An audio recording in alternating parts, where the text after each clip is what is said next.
Shikues të ABC News, ju përshëndes të gjithëve, unë jam Kassandra Pali dhe takohemi si gjithnjë me korespondent, si çdo javë në udhtojmë përtej Tiranës për të sjellë për ju personazhe dhe histori që frymëzojnë nga veriu në jug, në çdo cep të Shqipërisë. Sigla.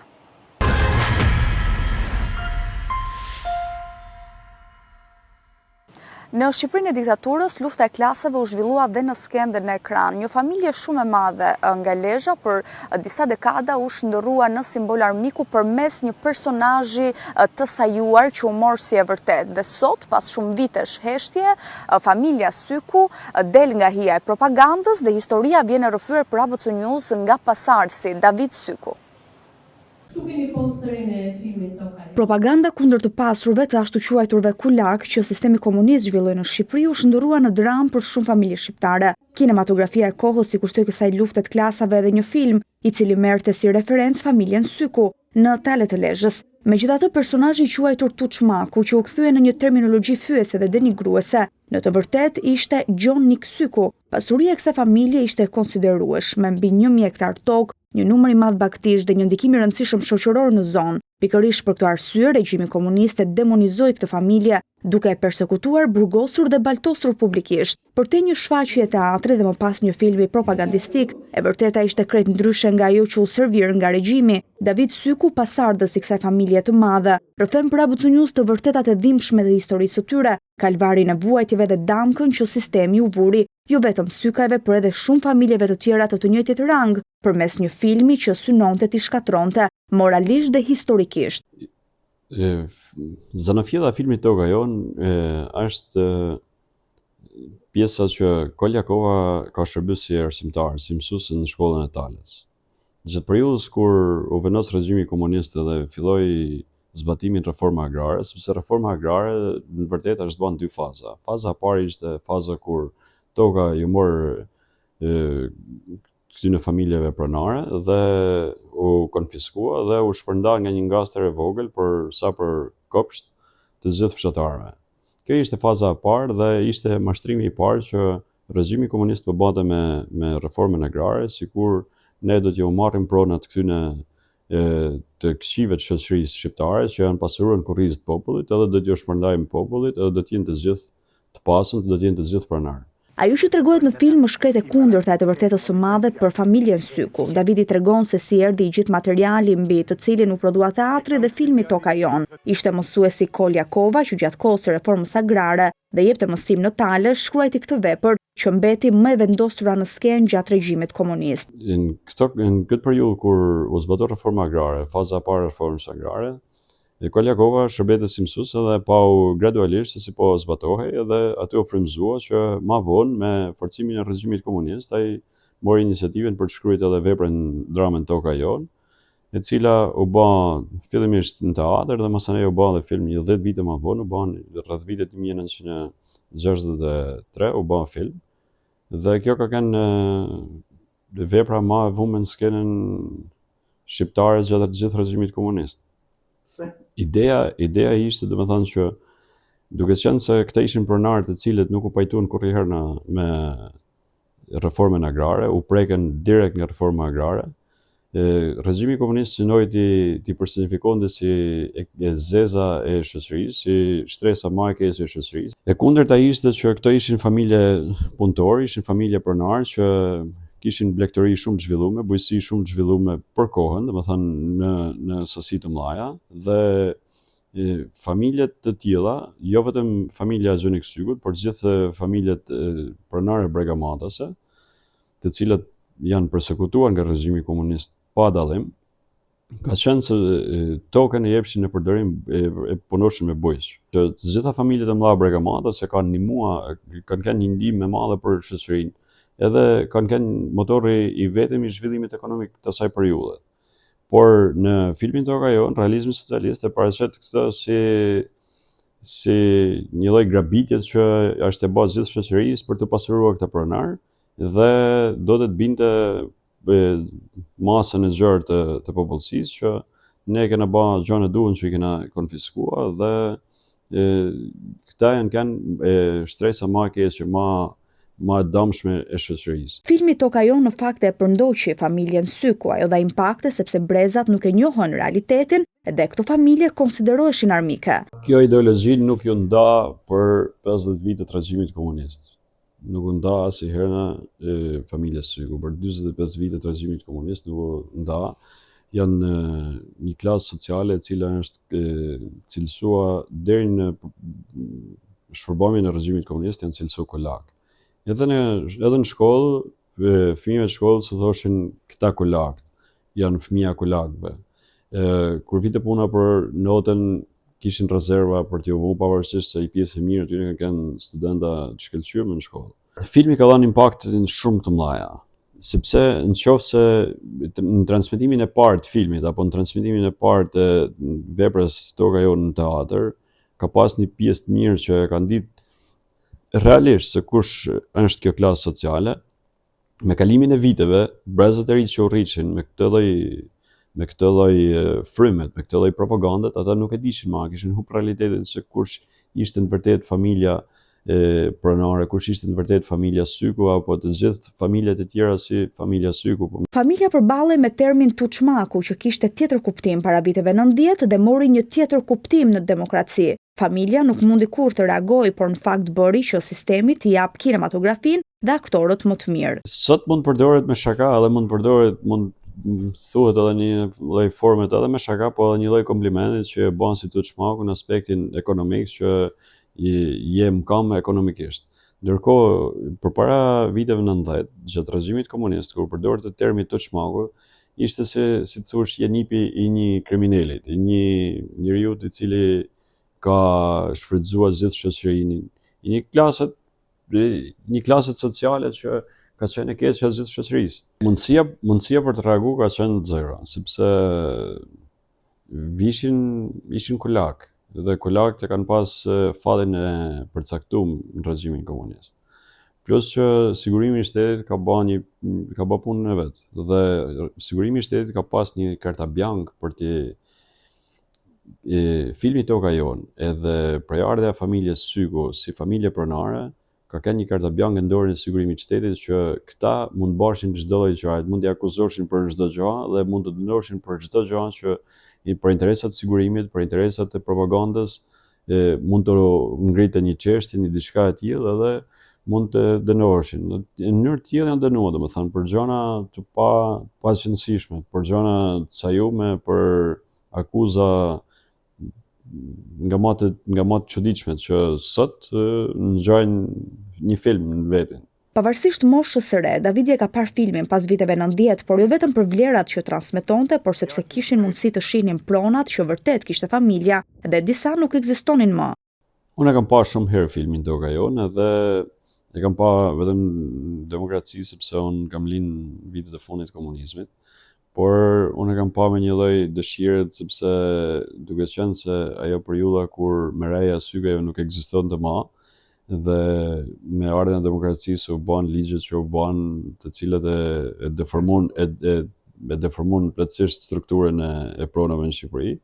Dhe ne kena pa me dëshiren që pronat e familjes fliten këtu në film edhe kjo ka kanë dikur prona familjes, e kena pa më shumë në aspektin e kena pa një prizm totalisht tjetër, dhe jo në prizmin e propagandës që është bën, sepse ne e kena dëgjuar nga prindrit, e kena dëgjuar nga gjyshrit tanë, që si qëndron e vërteta e filmit edhe e reformës agrare. Janë punime të krijuara me mjeshtri ku çdo fije peri mbart historinë e një brezi. Lekët tradicional shqiptar të krijuara mjeshtërisht nga gratë shqiptare prej shekujsh janë të ekspozuara në Muzeun Historik të Shkodrës. Janë punuar me shumë mjeshtëri dhe me dashuri. Janë punime që flasin vetë, çdo fije peri është një histori, një frymëzim dhe një amanet i trashëguar brez pas brezi. Ky është arti i vërtet i grave shqiptare, të cilat përmes duarve të tyre të arta kanë sjellë modë, bukuri dhe identitet që 100 vite më parë, shumë kohë përpara se moda të ishte pjesë e industrisë së sotme. 38 dialekte të krahinave të ndryshme të vendit janë bërë pjesë e një ekspozite të veçantë në Muzeun Historik të Shkodrës, titulluar Arti i Fijes në Jelek. Ekspozita sjell për vizitorët një udhëtim përmes ngjyrës, motiveve dhe punës së hollës të dorës së gruas artizane shqiptare, një rrëfim i kulturës sonë popullore, i sjell në dritë përmes një tradite që nuk shuhet kurrë. Drejtoresha e Muzeut Historik të Shkodrës, Majlinda Laçeri, shpjegon se ideja për ekspozitën erdhi pas procesit të inventarizimit, pasi çdo jelek rezultoi të ishte një vepër më vete, me veçorinë dhe bukurinë e tij unike. Muzeu Historik vjen me një tjetër aktivitet, qelin një ekspozite etnografike, ku në fokus janë jelekët, arti i fijes që ma gjeps. U mendu kështu, sepse gjatë procesit të seleksionimit të objekteve që do ekspozonim, ishte gjithmonë një wow, sa i bukur, sa interesant, sa elegant, dhe rrjedhimisht erdhi krejt natyrshëm edhe kjo tematik. Është shumë e rëndësishme, sepse muzeu vërtet është vendi ku ekspozohen dhe ku vendosen objekte që nuk gjallojnë më, dhe aktivitetet e tilla janë një element që jetësojnë muzeun, jetësojnë traditën, e transmetojnë atë, dhe shumë e rëndësishme kjo edhe për sa i përket fëmijëve dhe brezit të ri. Sepse nëse ne nuk investojmë sot në histori, në kulturë, në etnografi, jo vetëm në inovacion dhe teknologji, humbasim atë çfarë kemi qenë dhe çfarë jemi.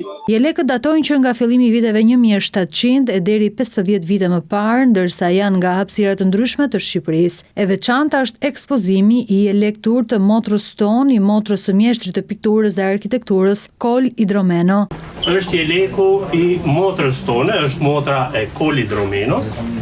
Pasardhësit e tij kanë rujt jelekun, kanë rujt edhe disa objekte tjera, janë 8 objekte që ja kanë dhuruar muzeut e veçanta.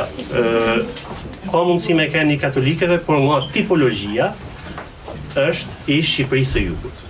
Tu pas parasysh se si familja Idromeno vjen nga Çameria, nga Parga, ka shumë të ngjarë që ti të përdor 2-3 brez në familje dhe pastaj i ka kalu motrës tonë. Kjo ekspozitë synon që të rinjtë, sidomos nxënësit, të njihen me të kaluarën e historisë së vendit tonë. Kjo është edhe risia dhe kjo është edhe e bukura, sepse diversiteti i moshave është mjaft i rëndësishëm. Për paçka moshave më madhore, interesi i muzeut është që pranë tij qasen fëmijët dhe moshat e reja, brezi i ri. Punimet e ekspozuara janë të ralla, të punuara me materiale tepër të kushtueshme dhe të gjitha të realizuara me dorë, ndërsa fijet e mëndafshit apo materialet e tjera janë siguruar brenda vendit, një zeje e cila kërkohet të ringjallet duke kthyer veshjen tradicionale në një modë të ditëve të sotme. Pas daljes në pension, një mësuese nga Korça ka vendosur që të rikthehet në vendlindjen e saj në Boboshtic për të mbajtur gjallë një traditë shekullore. Antonina Çaprazi, arsimuar në kimi, e ka përdorur përvojën dhe dijet e saj në këtë shkencë për të prodhuar rakinë e manit, duke shndërruar në një aktivitet të suksesshëm tregtar.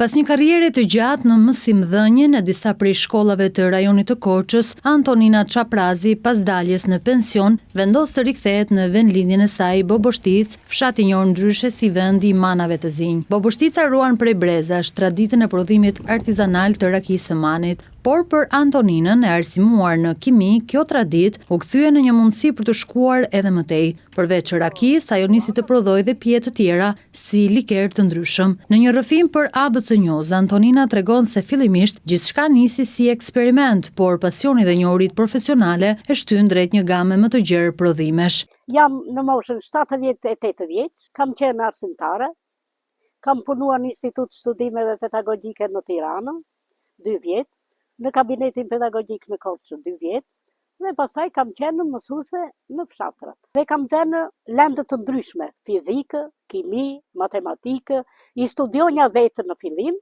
po kam qenë dhe shumë e shkasët vetë, dhe pastaj, pasi i studionja vetë, ja u jep një dhe ndëzve. Pregatitja dhe laboratoret që ishin laboratoret e fizikës, të kimisë, të matematikës, e me radhë. Isha një emër i dëgjuar në arsim. Në vitin 2002 dolla në pension, që nga dvorani u mbyll 8 vjeçarja në Boboshticë në 2000 dhe vajta në dvoran përsëri. Atje punova dhe 2 vjet dhe dolla në pension.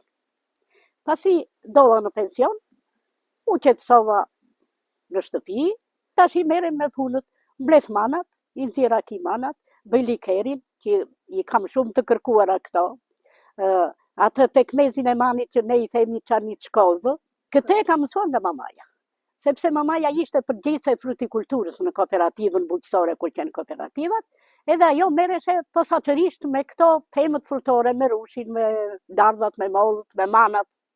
Kishte brigatët të posaçme që mblidhin manat, dhe ajo më ka mësuar se si nxirreshin, se ne qemë në për shkollat, kishim mësuar, kishim ikur dhe nuk.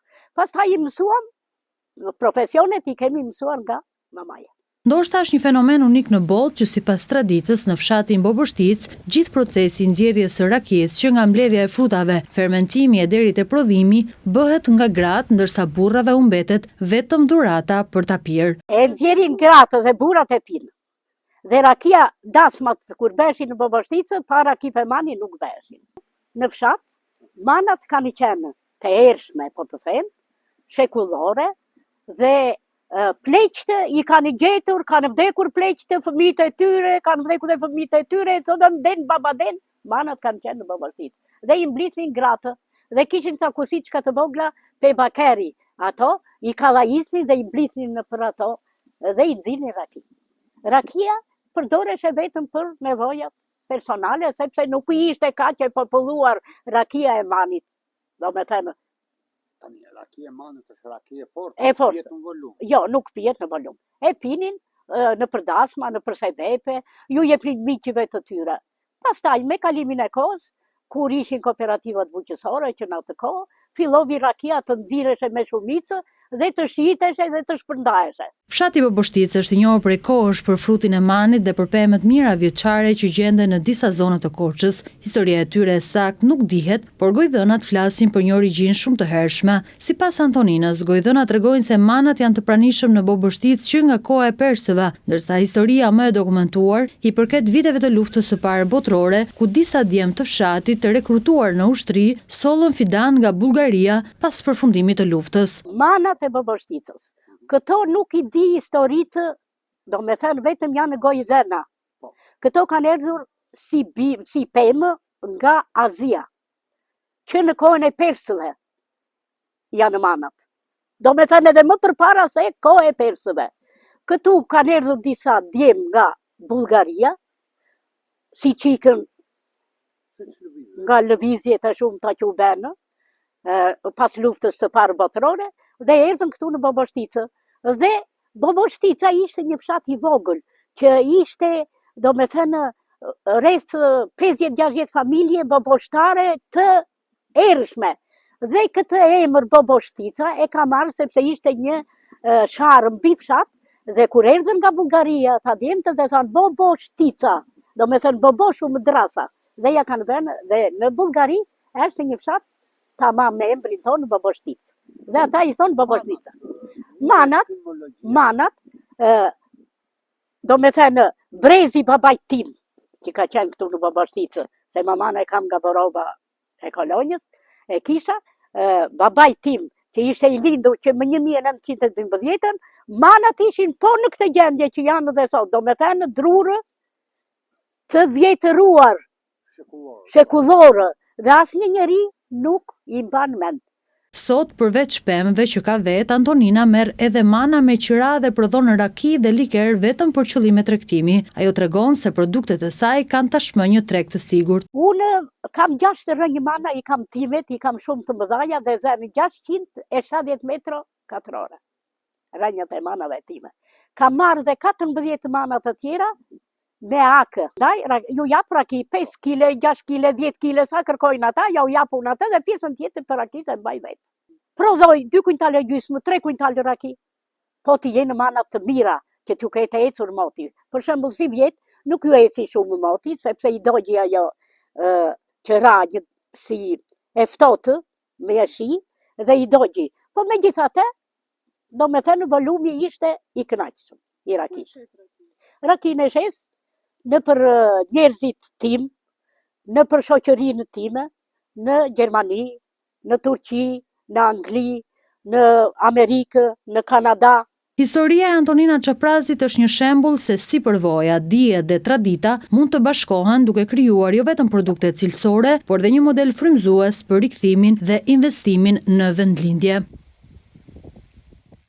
Në fshatin Dritas të Krujës, ulliri mbetet një prej shtyllave kryesore të ekonomive familjare. Banorët pavarësisht sfidave mbajnë gjallë kulturën e ullirit dhe Pëllumb Xhixha është njëri prej tyre i cili edhe pse në prag pensioni e gjen çdo ditë pranë plantacionit të tij. Në fshatin Dritas, mes njerëzve punëtor dhe një tradite të hershme bujqësore, kultivimi i ullirit mbetet një nga shtyllet kryesore të jetesës. Një pjesë e mirë e komunitetit siguron të ardhura nga grumet dhe veçanërisht nga kultura e ullirit, e cila i ka dhënë identitet kësaj zone. Ndërsa u thon në kodrat e Dritasit, përballesh me një rrugë në proces rikonstruksione, mjete dhe punëtor që japin një pamje tjetër fshatit, duke e treguar se zona ka prirje zhvillimi, veçanërisht në sektorin e pemtarisë. Pëllumb Xhixha është një nga banorët që pasionin për tokën e ka kthyer në mënyrë jetese, edhe pse në prag pensioni ai vazhdon çdo ditë punën në plantacionin e ullinjve, ku e gjejmë së bashku me familjarët në procesin e vjeljes. Jemi shumë të kënaqur në prodhimin.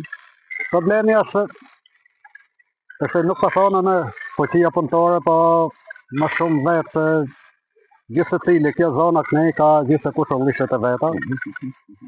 Edhe kam punu me fjalë, është një zonë punëtore.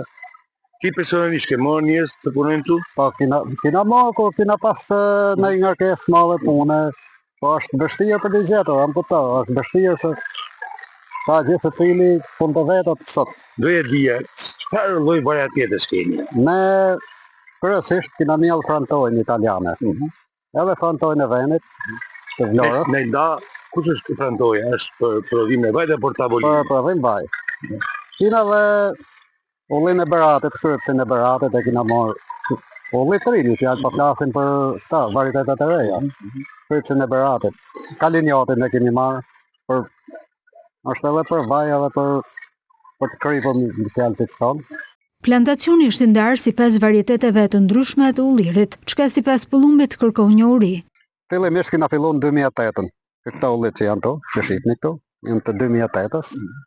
Me forca tona i kemi mjell. Tash të ashtu nga viti qik, në 2010 në kina mjell tjerë, prap në 2015 në tjerë, edhe kina i ullishte të kënaqshme me fjalë. Për 600 roj ulli. Mashallah.